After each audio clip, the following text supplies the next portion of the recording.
Namaskar and welcome to Indian Diplomacy, show on India's national television channel Doordarshan about Indian foreign policy, India's international relations and key developments around the world that have a bearing and an impact on India's rise.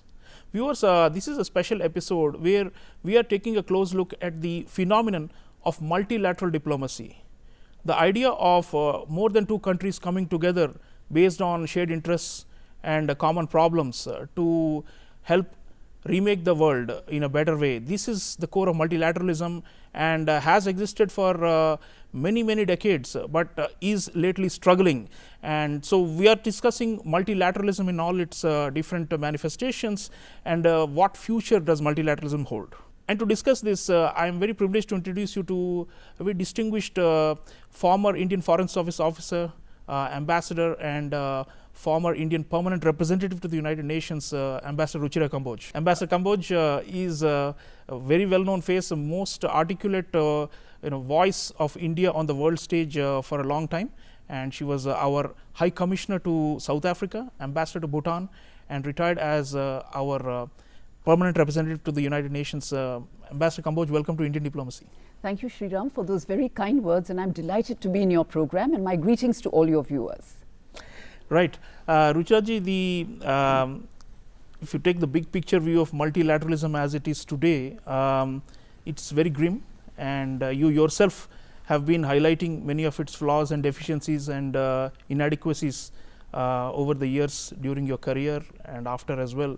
So, if you were to look at the big picture and say what is ailing multilateralism, if you could please reflect on this, and is this now going to be like a permanent problem as you see it? No, I think that's a very fair question, Sreeram. Multilateralism is failing, has failed, is in decline, is even dead. I mean, we hear all of that today and so much more.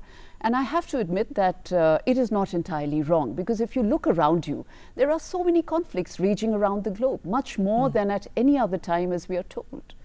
And even if you look at the two major conflicts today in the world, Ukraine and Gaza, as and when these are solved, it would appear that these will be solved not because of the UN Security Council, but despite the UN Security Council. So let's step back a bit and look at this whole issue a little bit more closely. Let's go back to 1945. Yeah. The UN is formed, and what happens after that? The Cold War. What about multilateralism, the UN that has recently been formed? Well, it is very severely tested. It is very severely challenged. Paralyzed almost. Yeah? Absolutely. Cold War period, yeah. And then you jump to 1991. The Cold War ends. And then multilateralism seems to hit a purple patch. A sort of a golden era, if I may say so. 1992, you have the UNFCCC. 1992 was really a golden year, because then you also had the Convention on Desertification. You had the Convention on Biodiversity. You go to 1995 and you have the World Trade Organization. 1997, another agreement, the Kyoto Protocol. Right. And then the year 2000, the Millennium Development Goals. And you almost start believing in the rhetoric, we are in it together. Yes. But what happens after that? And mind you, in the 90s, which was a relative period of optimism as far as multilateralism is concerned, you do have a Rwanda. And Yugoslavia. Exactly. Yeah. But let's go into the 2000s now. What happens after that? The year was 2004. I was a junior officer at the Permanent Mission of India to the United Nations, and the then Secretary General, Kofi Annan, what does he do? He gets together a bunch of eminent personalities, men and women, to look into the requirement of a UN 2.0, a reinvigorated, a reformed United Nations. So that topic was topical even then. Yeah. And what do the eminent personalities do? They come up with a report, threats, challenges and changes to the UN system. They even recommend a reform of the UN Security Council, precisely your point, where they can't seem to agree at all.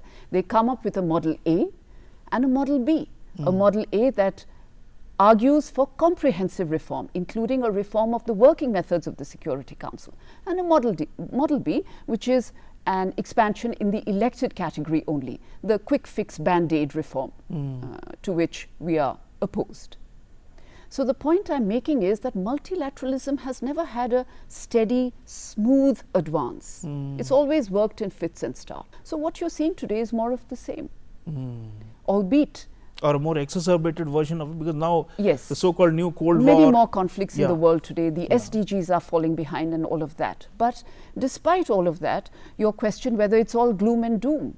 The point of the matter is that multilateralism yet has a convening power that I am not aware of with any other organization or alliance. So you have this as a platform where countries engage, negotiate, collaborate, come together. They importantly establish shared norms and standards and frameworks and benchmarks. The Universal Declaration of Human Rights. You have TRIPS, you have the UN Convention on the Law of the Sea, and most recently in modern times, you had a framework in the Global Digital Compact adopted in 2024 as an addendum to the Pact for the Future. So there's nothing new about this. Multilateralism's always been in trouble, one way or the other. And in fact, I would go so far as to say that the challenge of modern diplomacy is to balance the two, balance the national interest with the imperative of the common good. Yeah, so it's absolutely. not a completely doom and gloom scenario, even as I'm the first to admit that it is in serious trouble, it is in decline as we knew it. Yeah, so a time series, if you take a longer term view, you're right, it's not always been hunky-dory, except in the post-Cold War, immediate post-Cold War period, whereas there A was relative so-called period of optimism. yeah, and the Yes. liberal international order was supposedly at the peak under US leadership. Talking of our own position, Ruchiraji, India, a middle or a rising power now as we call it, has a unique position.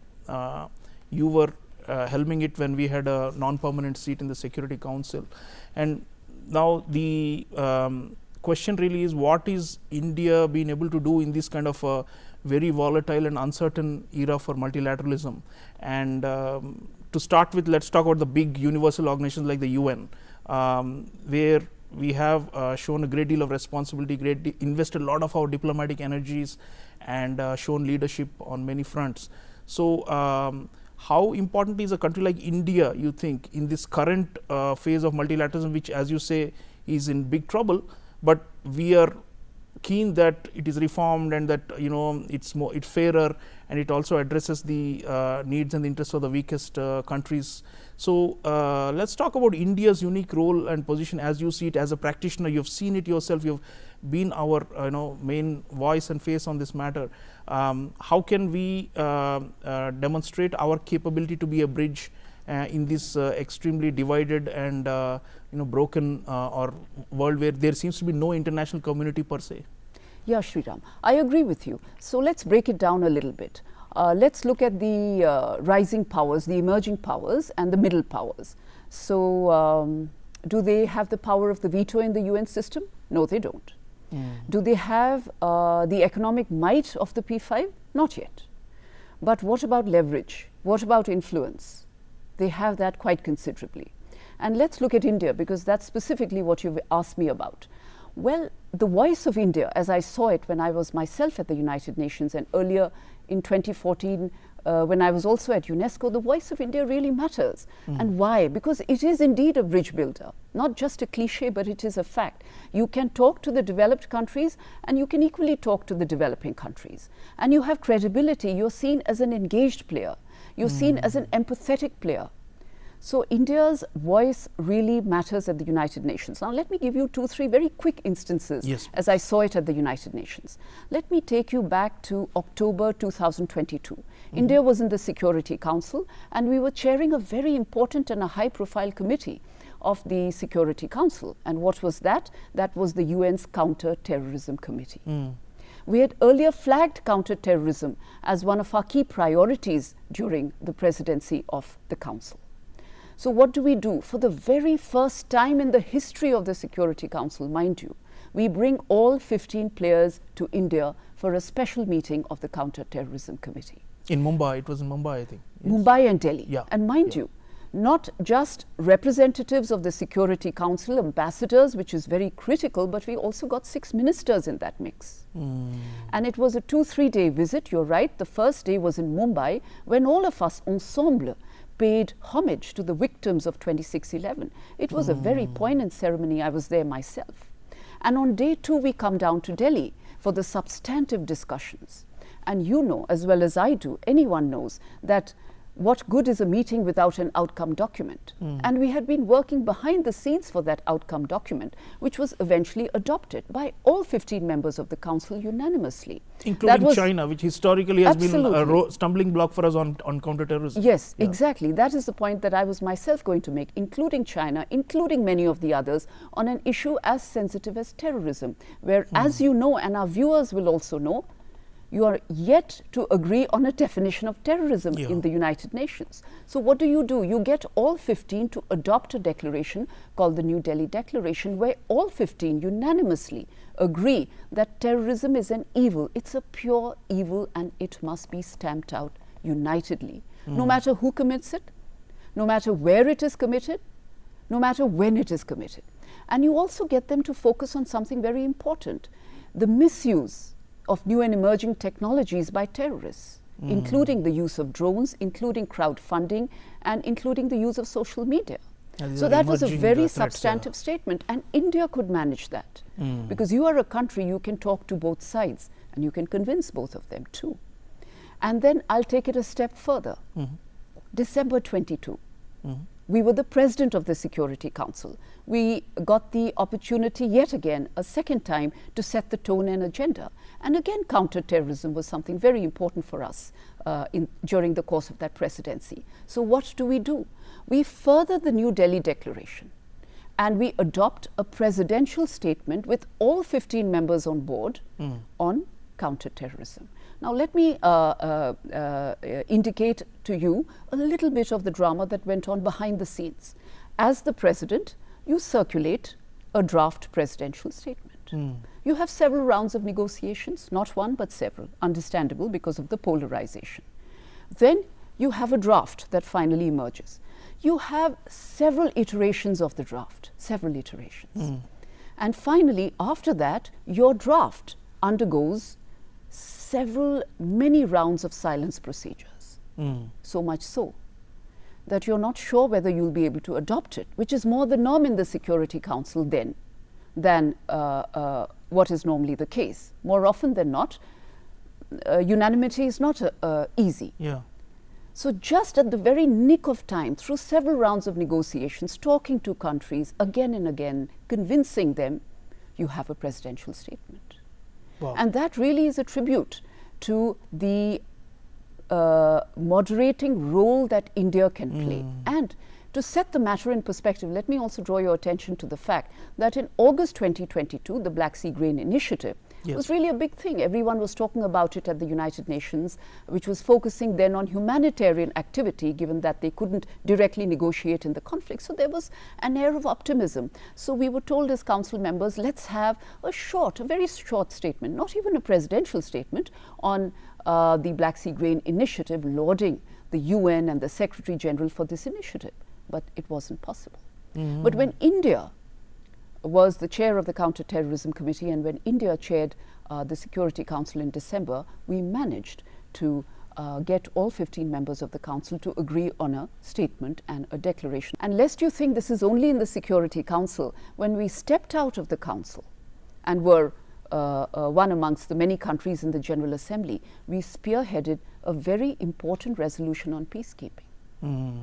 On a peacekeeping memorial wall, paying tribute, homage to the noble soldiers who have lost their lives. Because in 2015, the Prime Minister of India at the Peace Operations Summit at the United Nations had said that India stands ready to support such a peacekeeping memorial wall and is ready to put her money where her mouth is. And we have financed, we have supported. Yes, we do that. So we lobby intensively behind the scenes, and what's the end result? A UNGA resolution that has the maximum number of co-sponsors ever in the history of the United Nations GA resolutions, 190 countries. That is almost the entire membership of the United Nations agrees. Yeah. Because India is helming this General Assembly Amazing. resolution. So These are instances, you yeah. know, where India is playing a very, very constructive role. Yes. But I do want to add one final point, lest you think I'm getting carried away, that there is a ceiling to all of this, naturally, because of the chokehold by the P5 in the United Nations system.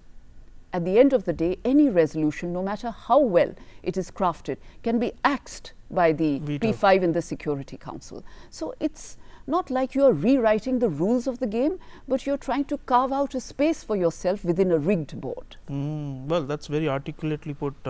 Yeah, so there are still constraints within which rising powers operate, but we are proud of the work that our diplomats are doing there. Ruchira ji, the public would also be interested in knowing how we decide on resolutions in the General Assembly and the Security Council. I mean, many times people just know about it ex post facto in the news media saying India abstained or India voted yes or no. And these days, with all these conflicts raging, the so-called new Cold War, every issue seems to be very, high wire. You know, there's a degree of tension around it, and expectation and pressures also on India to go this way or that way. So, how do you decide on these things? I mean, as a permanent representative, you take the call. Is Dr. Jaishankar and his team taking the call, MEA and at the PMO level? Do you have a general policy on a certain issue, saying, okay, on Russia-Ukraine war, this is our general policy, on Gaza war, this is our policy, on war in the Congo, this is our policy, and so on and so forth? Or is it on a la carte basis, depending on the changing weeks and months and the the ebbs and flows of the geopolitical developments? So tell us, audience, a little bit about how the process of voting, and because some people think it's a black box, and especially you hear from Western commentators that India is inscrutable and we really don't understand why they are making a call on this in this way or that way.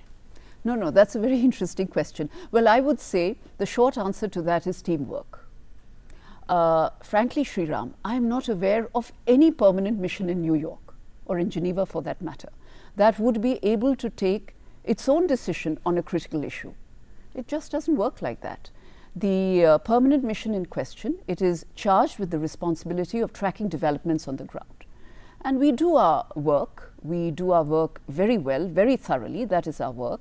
Resolutions move very fast. There are several iterations of the draft. There can be many iterations in the space of a couple of hours. Wow. And unless you're on top of the plot, you might not read the signals very well. So that is a very intense job.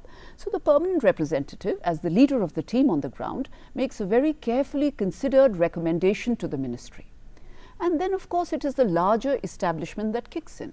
You could consult subject experts, policy experts, and the larger foreign policy establishment then sends its recommendation as a collective. So I would say teamwork. And to your point, to your question, whether it is something across the board, for instance, on one particular issue, because you voted a particular way, whether you would continue to vote that particular way? No. The answer is that no matter what the issue is, no matter how many times that issue comes up in the General Assembly, because we are not in the council right now, no matter how many times that issue comes up in the General Assembly, each instance is sui generis. So it is a lot of hard work. It may not appear to be so, but as they say, never judge a book by its cover. Oh yes, of course, yeah. So there will always be nuances in our approach, and also given that we are a rising power, we have to take into account so many balancing factors from different sides. Ruchira ji, there is we spoke so far about the UN, about the universal multilateral institutions. WTO, UN has 193, the WTO has 162 member countries. So these seem to be struggling, and like we have said, are paralyzed in the current era. But there are these smaller group multilateral processes and institutions that are thriving, and India is taking the lead role in some of them. Our G20 presidency was the best example of it, and we are part of BRICS. And BRICS, as you know, used to be 5 members and now it's become 11 members. It's also growing in size. So the small group, what we call plurilateralism or minilateralism, is thriving. Even in trade, we are going for FTAs, free trade agreements with small groups of countries.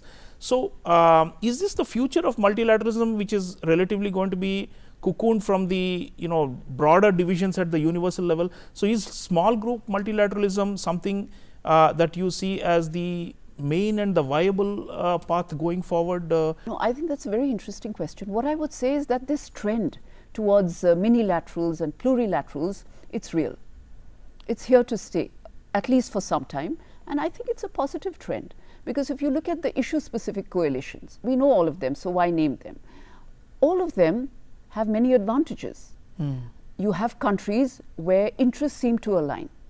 They are quicker, they are faster, they are more nimble, whatever adjective you use, targeted problem solving. Whereas the larger system is struggling. We all agree on that. But I do not see it as an either-or situation.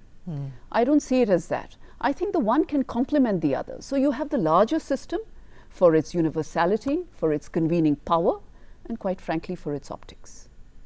But you have the smaller system, which is working for the action. So I think the two can exist. A sort of a hybrid is emerging for now. I think multilateralism as we know it is too baked in for it to vanish overnight. You know, there are many countries, let me tell you, the small countries and many other countries who feel that it is doing good work in various sectors. The funds and agencies and programs are actually bringing a great value add. But the fact is that no one picks that up. And that is a fact. No one picks that up. Yeah, bad news makes the news. Yeah. Correct, correct. So there are many who feel that the UN will go ahead with the sectoral successes. And many of the small states see a lot of value in the UN system. So I think there'll be a bit of a hybrid where you will have the larger system for its convening power and for the optics, and you'll have the smaller alliances which are working. But at the end of the day, there has been some criticism also for these smaller formations that they might lead to potential fragmentation. Yeah, like clubs. Exactly, which might lead to some powers being excluded. So there is also the charge that it could be potentially patchy, it could be potentially exclusive. So that is also there. And let's remember that they are not replacements of the multilateral system as we know it, but workarounds. So I see the two working together, a bit of a hybrid, the larger system, and of course the smaller formations that are actually delivering on the ground. Yeah, in fact the G20 is like a mutually reinforcing loop, isn't it? The advisory given by the G20 then goes into the UN processes, Yes, and vice indeed, versa. indeed, So yeah, indeed. it's true In that fact, you you've cannot. raised a very good point. There is a forum of small states in the UN. Right. 100 small states, where many countries play a very important role, small states play a very important role. They have an annual interface with the G20 in the margins of the UNGA every year. So that is how the small states who bunch together and who are quite a formidable formation in the UN system can actually place their concerns before the G20, and therefore the smaller system, the smaller states, their concerns feed into the larger system, the countries that are actually fronting most of the key issues today. Right. Ruchira ji, last but not least, India, we are saying it's a rising power. It's not yet a so-called great power like China or the US, but we expect it to catch up and to, you know, be their equals in time to come. So how critical are both the small group and large group multilaterals in your view for our overall grand strategy as a country, you know, from core national interest point of view? Sometimes you hear what we call the hardcore realists who say that, oh, this is all just talk, and you know the UN and WTO, none of these matter. You just need to do deal one on one and behave like a, you know, big boy now. You know, you're no longer small, and why take along everybody? There is that viewpoint, right, which is cynical about multilateralism, and they say that this is not going to get you to your ultimate, you know, desired goal of being a leading power. You have to build a military, you have to build a high economic growth, and you have to be aggressive, and that's how you will become, you know, number one or equal to China and the US. But we have seen that historically also rising powers do rely on multilateralism as a stepping stone to become a great power. So in your thought, you know, what do you think is the significance, overall significance of multilateralism for India as it ascends in the international order? I think India is playing a very remarkable role. I just gave you many instances when we were in the Security Council. But at the end of the day, we are a country that is a leading light from the global south. We run a very successful program from our mission in New York called the India UN Development Fund, where we extend grants as technical assistance to developing countries. We speak as a country with a voice of moderation, it's a voice of reason, and thereby it's a voice that is respected. And we are a country that can cut across. We talk to both sides, the developed world and the developing world. We are very active participants in the G77 format. We can amplify our influence through the BIMSTEC. So therefore, as a country, I think India is taken very seriously, I assure you, at the United Nations, whether you're in the Council or you're not in the Council. And from time to time, there are various initiatives that India has taken. I recall from my time, even outside the Security Council, whether you showcase your capacities on the soft front. Don't forget International Yoga Day. Yoga Day, yes. I mean, we were the only country that could set a Guinness World Record at 7 a.m. in the morning. Everyone turned up. We saw Prime Minister performing with exactly large Prime crowds, Minister led from the front outside the UN headquarters. Exactly. And why do you think everyone came at 7 a.m. in the morning? The one country that is an acknowledged leader today at the United Nations, as much for its soft power as for its economic might that is growing, military capacities that are constantly growing, world's largest democracy, of course, and the 5th largest economy. Yeah, yeah. So viewers, fascinating conversation with India's former permanent representative to the United Nations, Ambassador Ruchira Kamboj. My takeaway is that multilateralism, for all its flaws, still matters, and there's just no way we can just dispense with it and believe that we'll have a world order. So unless you want total anarchy and chaos and a war of all against all, to use a classic political philosophy concept, there's just no way we can dispense with multilateralism. So multilateralism has struggled in the past as well, as Ambassador Kamboj referred to us, and it is going to continue to run into a lot of obstacles, especially given the headwinds of the geopolitical clashes and the rivalries.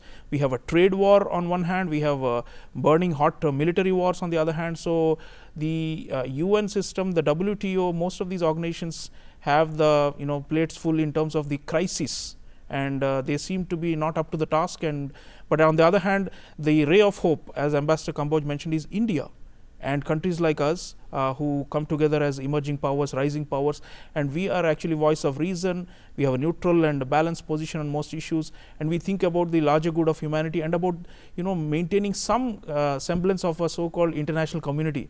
The absence of an international community means, like I said, anarchy and a world that is far worse and far more dangerous than what we are seeing right now.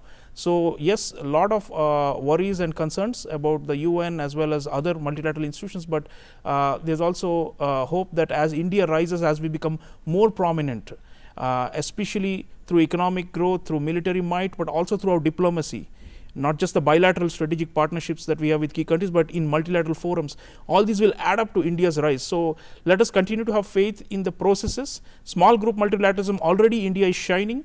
Large group, whenever it can get its act together, I think we should get our due place, but that is a long-term struggle.